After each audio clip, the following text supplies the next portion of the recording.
Hello friends, मैं सुशील कुमार आपके अपने चैनल एपेक्स ग्रुप में आपका स्वागत करता हूं। हमने पिछले लेक्चर में देखा था यूनिट एंड मेजरमेंट, उसके बारे में पढ़ा था। उसके क्वेश्चन और आज मैं आपको पढ़ाऊंगा मोशन। उसके क्वेश्चन एक साथ हम लोग एक लेक्चर में कर लेंगे। आज मैं आपको पढ़ाऊंगा मोशन, गति। मोशन को क्या कहते हैं? गति। गति क्या होती है, कौन कौन सी गति होती है, इसमें क्या क्या क्या यूज होता है, उन फैक्ट्स के बारे में बताऊंगा आपको। जैसे डिस्प्लेसमेंट हो गया, डिस्टेंस हो गया, स्पीड हो गई, एवरेज स्पीड हो गई, और आपका क्या हो गया, एक्सेलरेशन हो गया। ठीक है, तो आप बात करते हैं। सबसे पहले बात करते हैं डिस्टेंस और डिस्प्लेसमेंट। डिस्टेंस क्या होता है और डिस्प्लेसमेंट क्या होता है। डिस्टेंस को डिस्टेंस और डिस्प्लेसमेंट, इनके बीच अंतर क्या क्या होते हैं। डिस्प्लेसमेंट को कहते हैं डिस्टेंस, दूरी हो गई आपकी। डिस्प्लेसमेंट क्या हो गया? विस्थापन। ठीक है, इनमें क्या क्या अंतर होता है ये हम आप जानेंगे, आपको बताएंगे। तो सबसे पहले क्या, दूरी क्या होती है। मान लो कोई एक पॉइंट ये है और एक पॉइंट ये है। ये पॉइंट ए है और ये बी है। इसके बीच की दूरी मान लिया आपने कितनी है, 200 मीटर है। तो ये दूरी ए से लेके बी के बीच की दूरी कितनी हो गई, 200 मीटर। ठीक है, अब मान लो हमने ये पथ ये ले लिया, ये इससे गए तो हमें 300 मीटर, और अगर ए बिंदु से लेके बी बिंदु तक जाने में इधर से गए तो हमें 400 मीटर। तो जो दूरी हुई, दूरी क्या होता है कि एक बिंदु से लेकर दूसरे बिंदु, इसमें दूरी का क्या होगा कि जैसे अगर इस पथ से जाएंगे हम तो हमें 200 मीटर की दूरी पड़ेगी। अगर इस रास्ते से ट्रेवल करते हुए जाएंगे तो 300 मीटर की दूरी पड़ेगी। अगर इस रास्ते से जाएंगे तो 400 मीटर दूरी पड़ेगी। ठीक है, अगर इसी चीज को विस्थापन की बात करें तो विस्थापन दो बिंदुओं के बीच, यानी इस बिंदु ये फाइनल पॉइंट और आपका इनिशियल पॉइंट यानी प्रारंभिक बिंदु और अंतिम बिंदु के बीच की जो मिनिमम शॉर्टेस्ट डिस्टेंस होगी, जिस पथ से भी जाया जा सके, शॉर्टेस्ट डिस्टेंस क्या कहलाता है, विस्थापन कहलाता है। तो मतलब जो शॉर्टेस्ट दूरी हो, मतलब एक बिंदु से लेकर एक बिंदु तक जाने में आपने बिल्कुल मतलब जिस रास्ते से कम दूरी चली जाए उस रास्ते को डिस्प्लेसमेंट के द्वारा दिखाएंगे। और जैसे कि हम जैसे इसमें क्या होता है कि पाथ हमें निर्धारित करना पड़ता है कि हम किस रास्ते से जा रहे हैं। अगर हम इस रास्ते से जा रहे हैं तो हमारी दूरी 200 मीटर, अगर हम इस रास्ते से जाएंगे तो दूरी 300 मीटर, अगर इस रास्ते से जाएंगे तो दूरी 400 मीटर होती है। तो दूरी क्या है, तय की गई पथ की लंबाई। वो पथ कोई भी हो सकता है, जैसे हमने मान लीजिए इस पथ से गए 200 मीटर, इससे गए तो 300 और इससे गए तो 400 मीटर। दूरी के लिए क्या होता है, पथ का निर्धारण, यानी तय पथ की दूरी, तय पथ की दूरी। इसमें क्या होता है, शॉर्टेस्ट दो बिंदुओं के बीच की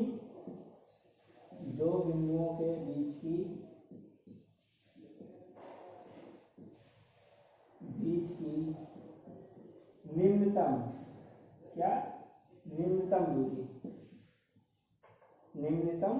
दूरी। दूरी क्या है, यह एक अदिश राशि है। कैसी राशि है, अदिश राशि है। अदिश राशि मतलब स्केलर क्वांटिटी है। ठीक है, और डिस्प्लेसमेंट क्या है, डिस्प्लेसमेंट हमारा वेक्टर क्वांटिटी है। ऐसी क्वांटिटी है, सदिश राशि है। अब मान लीजिए आपने कोई दूरी एक ये है, एक बिंदु है, एक ये ए बिंदु ये बी बिंदु।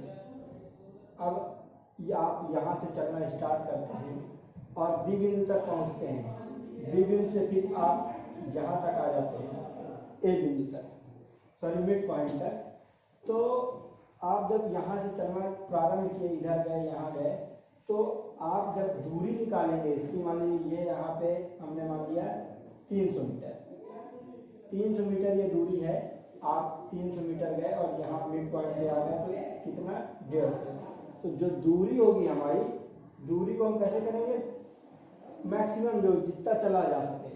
तो दूरी अब यहाँ से गए इस बिंदु से यहाँ पे फिर आ गए, तो दूरी में क्या होगा, दूरी आपकी क्या हो जाएगी 300 प्लस 150, तो कितनी हो गई ये 450। ठीक है, तो दूरी क्या हो गई हमारी, ये जो चली ए बिंदु से चला गया और बी बिंदु तक पहुंचे, बी बिंदु से फिर हम मिड पॉइंट तक आए इसके, तो जो दूरी हुई हमारी चली गई वो 300 प्लस 150। अगर यहीं पे बात करें हम विस्थापन की, जब विस्थापन की बात करते हैं, देखो तो हमने देखा कि ए बिंदु से बी बिंदु पर गए, बी बिंदु से मिड पॉइंट तक आए, तो टोटल जितनी भी दूरी हमने तय की ए बिंदु से जाने में और बी बिंदु से यहाँ मिड पॉइंट तक आने में, जितनी भी दूरी हमने तय की वह हमारी क्या है, तो दूरी है। अगर डिस्प्लेसमेंट की बात करें हम, विस्थापन की, मान लीजिए ये ए बिंदु था और ये बी बिंदु था, हम यहाँ से गए और यहाँ से यहाँ मिड पॉइंट पर आ गए, इसकी दूरी हमने कितनी, इसकी मान ली 500, और ये कितना हो जाएगा, हाफ हो जाएगा 250। अब हम जब ए बिंदु से बी बिंदु तक गए 500 मीटर की दूरी तय की, और बी बिंदु से जब इधर आए तो 250 मीटर की दूरी तय की। तो अब जब विस्थापन इसका ज्ञात करेंगे, तो विस्थापन मैंने क्या बताया, दो बिंदुओं के बीच की न्यूनतम दूरी, यानी मतलब ए बिंदु से लेके मिड बिंदु तक। अगर हम ये 250, ये 500 पूरी है, अगर ये 250 मिड पॉइंट पे आ गए तो ये कितना बचा गया 250। तो ये जो 250 मीटर बची, ये क्या दूरी बची, ये क्या हो गया, विस्थापन हो गया। ठीक है, विस्थापन हो गया ये। अब दूरी, दूरी क्या होता है, दूरी हमेशा पॉजिटिव होगी या तो जीरो हो सकती है, कभी दूरी नेगेटिव नहीं हो सकती। क्योंकि देखो मतलब जैसे ए बिंदु से आप बी बिंदु तक गए, ठीक, यहाँ से गए तो ये कुछ दूरी आपने ट्रेवल की ना, तो पॉजिटिव, ठीक है। या मान लीजिए आप कहीं नहीं गए, ये यहीं यहाँ पे है, आप खड़े हैं यहाँ, ठीक है, ना कहीं गए हैं ना कहीं आपने ट्रेवल पास किया है, तो क्या होगा कि ये यहीं पे आप खड़े हैं तो यहीं पे रहेंगे। तो दूरी क्या है, ये जीरो, मतलब आपने एक मतलब चाल नहीं चली या कहीं मतलब मूव नहीं हुए, तो ये दूरी कितनी हो गई, जीरो। अब यहाँ से यहाँ तक आपने तय किया तो कुछ दूरी तय की होगी, तो वो दूरी क्या हो जाएगी, पॉजिटिव में। और विस्थापन क्या है, पॉजिटिव, निगेटिव और जीरो तीनों हो सकता है। अब मान लीजिए जैसे कि अब एक बिंदु ये है, ऊपर कर लेते हैं इसको मिटा के थोड़ा सा। विस्थापन में देखो, जैसे आप यहाँ से आप यहाँ गए, ये दूरी आपने तय कर ली ए बिंदु से बी बिंदु तक, ठीक है, कुछ दूरी। अब इसके बाद फिर यहाँ से चले आप और आप इधर आ गए, तो अब इस पॉइंट के इनिशियल आप इधर तो पॉजिटिव है, इधर क्या है, निगेटिव दूरी पे आ गए। अगर मान लो आप उसी कंडीशन पे, जैसे मैंने नीचे बताया था कि अगर आप यहाँ पे खड़े हैं और खड़े ही हैं, आपने गति नहीं की, तो ये क्या हो जाएगा, जीरो। तो विस्थापन क्या है, आप लिख सकते हैं कि विस्थापन पॉजिटिव, जीरो और निगेटिव तीनों हो सकता है, जबकि दूरी आपकी क्या होगी, पॉजिटिव और केवल जीरो होगी। कुछ मैं आपको मतलब फार्मूले से बताता हूँ और इसके बाद कुछ सवाल देखते हैं करके, उनके द्वारा देखते हैं कि दूरी और डिस्प्लेसमेंट के अंदर होता है। अब देखते हैं, जैसे दूरी अभी बताया मैंने, दूरी और विस्थापन आपको। अब मान लीजिए कोई एक ये वृत्त है, ठीक है, वृत्त है और इसकी रेडियस क्या है, आर मान लेते हैं, ठीक है। अब आपसे कह दिया जाए कि आपने इसमें कितने चक्कर लगा लिए, 4 चक्कर लगा लिए। कितने चक्कर, 4 चक्कर लगा लिए। तो 4 चक्कर जब लगा लिए तो आप इसमें दूरी बताइए और विस्थापन बताइए। तो दूरी, जैसे आपने इस बिंदु, मान लीजिए ये बिंदु है कोई, यहाँ से आपने चलना चालू किया, एक चक्कर चला, फिर दोबारा चले, फिर तीबारा चले और फिर चौथी बार चले और यहीं पे आ गए। तो वृत्त का सरकमफ्रेंस क्या होता है, 2 पाई आर। परिधि क्या होती है, 2 पाई आर। और कितने चक्कर लगा लिए हमने, 4 चक्कर। तो कितना तय कर लिया, 4 गुणे 2 पाई आर, 8 पाई आर। इतनी दूरी हमने क्या कर ली, ये दूरी हमने ट्रेवल कर ली। अब विस्थापन की बात करते हैं। हम जब यहीं से गए, पहला चक्कर लगाया, फिर दूसरा चक्कर लगाया, फिर तीसरा चक्कर लगाया, फिर चौथा चक्कर लगाया, तो फिर यहीं इसी बिंदु पे आ गए, तो विस्थापन हमारा क्या हो जाएगा, शून्य, यानी कुछ नहीं। जहां पे थे हम वहीं पे आ गए। ठीक है, तो विस्थापन शून्य हो गया हमारा। अब इसी में देखिए, मान लीजिए हमने 3.5 चक्कर लगाए। कितने चक्कर, 3.5 चक्कर। अब दूरी क्या होगी, और विस्थापन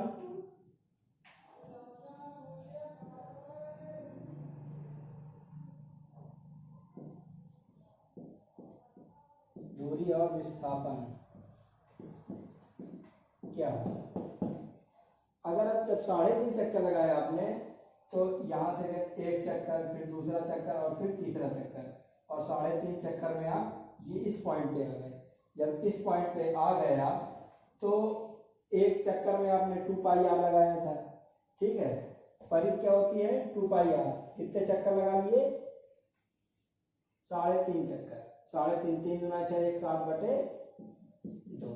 2 से 2 कट गया, तो टोटल दूरी कितनी निकल आई, 7 पाई आर।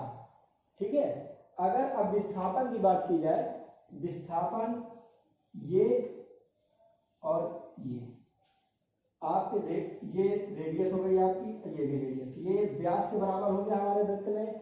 तो ये कितनी दूरी, कितना हो गया, कितना पास चला, ये 2 आर के बराबर।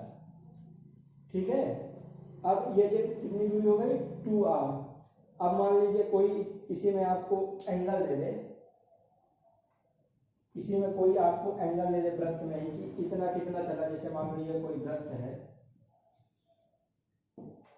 ये यहाँ से इनिशियल पॉइंट, ये केंद्र हो गया यहाँ से।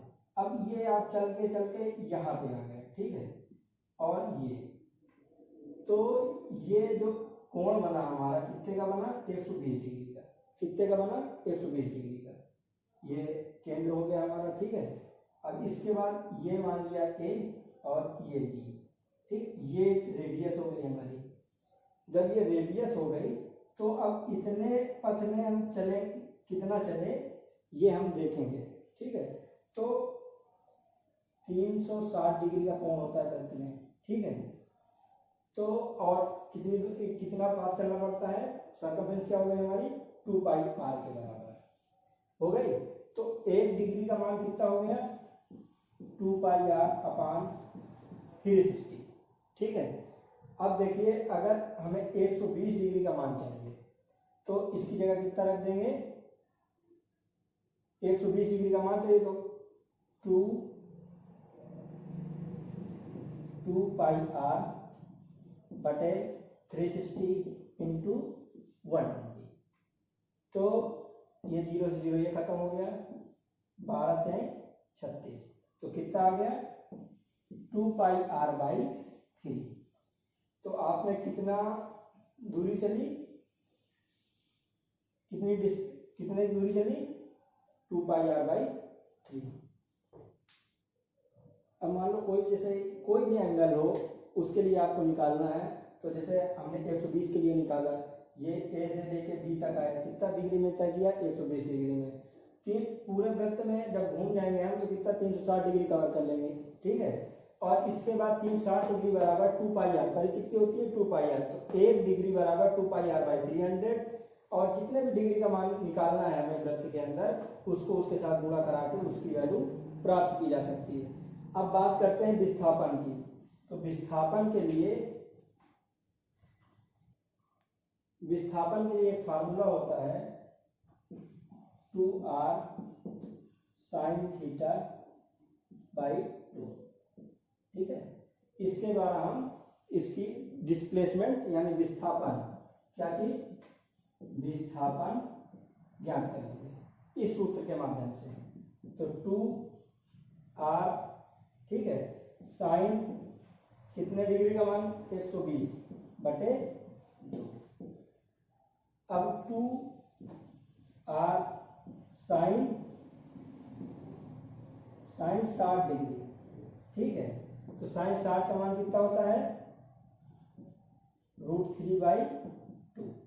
तो 2 से 2 कैंसिल हो गया। अब ये कितना बचा, √3r। तो जो हमारा विस्थापन आया क्या है, √3r। और जो दूरी निकली थी हमारी, क्या निकली थी, दूरी क्या निकली थी, 2πr/3। तो देखा हमने कि विस्थापन जब निकाला हमने तो इस फार्मूले के मदद निकाला, 120 डिग्री मान था। तो थीटा की जगह हमने कितना रख दिया, 120 डिग्री साइन 60, और ये 2 से 2 कट गया, √3r विस्थापन आ गया हमारा। अब देखते हैं स्पीड। स्पीड क्या होती है, चाल बराबर क्या होता है, दूरी बटे समय या डिस्टेंस अपॉन टाइम। तो दूरी क्या होती है, सॉरी चाल क्या होती है, चाल बराबर दूरी बटे समय। चाल क्या होती है, जितनी हम दूरी चलते हैं और जितने समय में चलते हैं। मान लीजिए हमने 200 मीटर चला और इसके बाद कितने 10 सेकेंड में चले, 200 मीटर की दूरी 10 सेकेंड में, तो चाल क्या आ गई, चाल बराबर कुल चली गई दूरी 200 और कितने समय में, 10 सेकेंड में। तो 10 से 1 कट गया, तो इस चाल कितनी आ गई, 20 मीटर पर सेकेंड, ठीक है। चाल हमारी क्या आ गई, 20 मीटर पर सेकेंड। अब इसमें क्या, इसे मात्रक हमने निकाला था, मीटर पर सेकेंड मात्रक। तो मैंने आपको यूनिट एंड मेजरमेंट में बताया था कि स्पीड की विमा क्या होती है। यहाँ पे फिर से एक बार हम देखते हैं। तो मीटर पर सेकेंड निकला। मीटर किसमें हम जानते थे, एल से डिनोट करते हैं, और टाइम को एस, सेकेंड को किससे, टी से। तो ये क्या हो जाएगा, एल की पावर 1 टी की पावर -1। इसको हम m0 L1 टी की पावर -1 लिख सकते हैं। अभी हमने देखा स्पीड की विमा निकालना। यह क्या है, स्पीड क्या है, अदिश राशि है। ऐसी राशि है स्पीड अदिश राशि। चाल को हम कितनी, हमारी कौन कौन सी चाल होती है, 2 चालें होती हैं। कौन कौन सी होती है, औसत चाल, कैसी चाल, औसत चाल और तात्क्षणिक चाल। औसत चाल क्या होती है, जैसे हमने कोई दूरी चली, ठीक, कितने समय में चली, कुल दूरी बटे, सॉरी कुल दूरी कितने समय में चली। तो कितने मीटर की दूरी हमने तय की, कितने सेकंड में या कितने समय में, तो उस हिसाब से हम औसत चाल की गणना कर लेते हैं। तात्क्षणिक चाल कौन सी चाल होती है, इंस्टेंटेनियस स्पीड। ये क्या होती है, जैसे हम कहीं कोई दूरी, मतलब किसी बाइक से जा रहे हैं या कार से जा रहे हैं, तो हमने मान लिया 3 घंटे में 300 किलोमीटर दूरी तय की या 400 किलोमीटर दूरी तय की। तो वो एक एवरेज स्पीड में तो हम कभी चले नहीं कि मतलब 100 की स्पीड से चल रहे हैं तो 3 घंटे में पहुंच गए हम। कहीं हमारी दूरी 50 किलोमीटर भी रही होगी, कहीं 60 किलोमीटर भी रही होगी, कहीं 120 किलोमीटर पर आवर भी रही होगी। तो वो जो हर सेकेंड मतलब चेंज हो रही है, उसको निकालने के लिए हमें तात्क्षणिक चाल की आवश्यकता पड़ती है। तात्क्षणिक चाल के लिए देखते हैं, मान लिया ये x है, x ये y, ठीक, ये कितना, ये कोई दूरी चली गई, ठीक है, ये 0 पॉइंट, इसके बाद ये थीटा दूरी, थीटा डिग्री का कोण से, ये मान लिया थीटा डिग्री कोण है। तो इसमें क्या निकालते थे हम, कैसे टेंजेंट कैसे निकालते थे, m = tan थीटा से। तो tan थीटा बराबर जो इसकी प्रवणता, जैसे मतलब m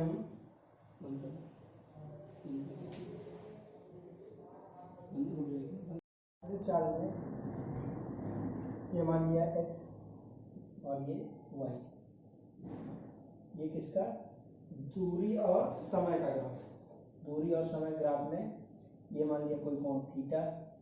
तो तात्क्षणिक चाल निकालने के लिए m equal to tan theta, ये किसके बराबर हो जाएगा dx और dy के। कितने समय में कितनी दूरी, मतलब कॉन्स्टेंटली चल रहा है, जैसे जैसे जैसे बढ़ रहा है आगे दूरी बढ़ती जा रही, समय बढ़ता है, तो इस हिसाब से हम तात्क्षणिक चाल निकाल लेते हैं। दूरी लिख लीजिए, चाहे दूरी और समय का ग्राफ क्या देता है, तात्क्षणिक चाल देता है हमारा। दूरी और समय का ग्राफ क्या देता है, तात्क्षणिक चाल देता है। अब कुछ क्वेश्चन के माध्यम से मैं आपको बताता हूँ एवरेज स्पीड और तात्क्षणिक चाल कैसे निकालते हैं। देखते हैं, मान लिया कोई ये बिंदु है A और ये बिंदु B, यहाँ से चले और यहाँ, ये इसका क्या हो गया, मिड पॉइंट हो गया। कौन सा, मिड पॉइंट या मध्य बिंदु हो गया, ठीक है। अब यहाँ से गए ये कितने 20 सेकेंड 20 मीटर पर सेकेंड के हिसाब से, 20 मीटर पर सेकेंड के हिसाब से इधर चले और इसके बाद इधर चले हम 30 मीटर पर सेकेंड के हिसाब से। कितने सेकेंड, इधर 10 सेकेंड चले और इधर 20 सेकेंड चले, तो टोटल दूरी कितनी होगी। दूरी निकालने के लिए हमें क्या हो, दूरी चाल बराबर दूरी बटे समय होता है, जैसे चाल बराबर दूरी बटे समय। इसमें हमें क्या दिया है, 10 सेकंड समय दिया है और चाल क्या दी है 20 मीटर पर। चाल बराबर दूरी बटे समय, तो दूरी निकालने के लिए क्या हो जाएगा, दूरी निकालने के लिए क्या हो जाएगा, चाल और समय का गुणा इधर हो जाएगा, तो चाल गुणे समय, ठीक है।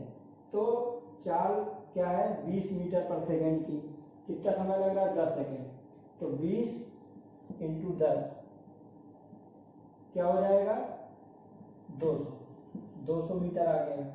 अब यहाँ इस बिंदु से लेके इस बिंदु तक तो कितना दिया 30 गुणे 20 600, तो ये क्या हो गया 200 मीटर, ये कितनी आ गई 600 मीटर। तो अब ये टोटल दूरी कितनी हो गई 800 मीटर, कितनी हो गई 800 मीटर। और इस 800 मीटर चलने में हमें कितना समय लगा, 10 सेकेंड और 20 सेकेंड ऐड हो जाएगा, कितना समय लगा 30 सेकेंड, ठीक है 30 सेकेंड लगा। जब एक जीरो से एक जीरो कट गया और ये कितना आ गया 80/3, ठीक है 80/3 आ गया, 80/3 मीटर पर सेकेंड। ये क्या आ गया एवरेज स्पीड, हमारी क्या निकल के आई एवरेज स्पीड, ठीक है। औसत चाल, ये क्या निकल के आई औसत चाल। अब डिस्प्लेसमेंट, अभी हमने औसत चाल और तात्क्षणिक चाल के बारे में देखा। अब इनको हम सवाल के माध्यम से करेंगे। इनको मैं अब आपको अगले लेक्चर में इसको सवाल के माध्यम से बताऊंगा।